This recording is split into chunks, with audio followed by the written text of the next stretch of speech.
ուշադրություն է պետք, Գյումրին շատ մեծ ուշադրություն է պետք, որտեղ Գյումրի ողնաշարը կոտրված է, անպայման պետք է ուղղվի, Գյումրին շատ լավ քաղաք է, Գյումրին կիրթ քաղաք է, մարդիկ սաղ փասիվով են, Գյումրիից ու փասիվը ոչ մի տեղ չկա, աղ ու հատով մարդիկ են Գյումրին։ Որովհետև դուք մեծ ուշադրություն դարձնեք ձեր ընտրվելու ժամանակ։ Մենք քվեարկելու ենք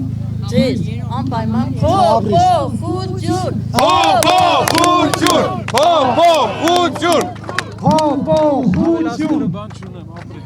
Գյումրին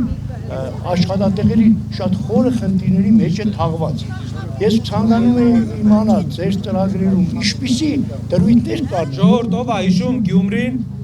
80-ականներին ինչով էր հայտնի Հայաստանում։ Գործարաններով։ Այո։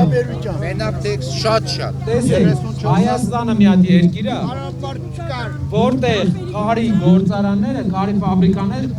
կան, բայց շատ չեն։ Ինչու շատ չեն Հայաստանում քարի ֆաբրիկաները, որովհետև երկիրը կտոր չի արտադրում։ Որ բային երկիրը կտոր արտադրեց, քարի ֆաբրիկաները կտոր ֆուրնիտուրա տարբեր, քարի ֆաբրիկաները երկրում շատ շատանալու են, դա երկու հարցալուծում։ Առաջինը տեքստիլի գծով կտորի գործարանը ստեղ է լինելու, երկրորդը տեքստիլի գծով քարի ֆաբրիկաները ստեղ են լինելու, որպես մեծ բնակչությամբ, որպես ժառանգություն ունեցող տեքստիլի գծով, տարեկան 250 միլիոն դոլարի Հայաստանը տեքստիլ է ներմուծում, մեծ մասը Թուրքիայից,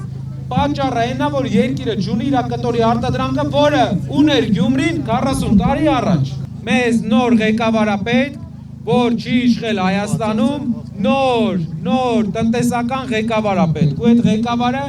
մեր ժողովրդի մեծ մասի կարծիքով նենց մարդ պետք է լինի, որ փողի կարիք չունի։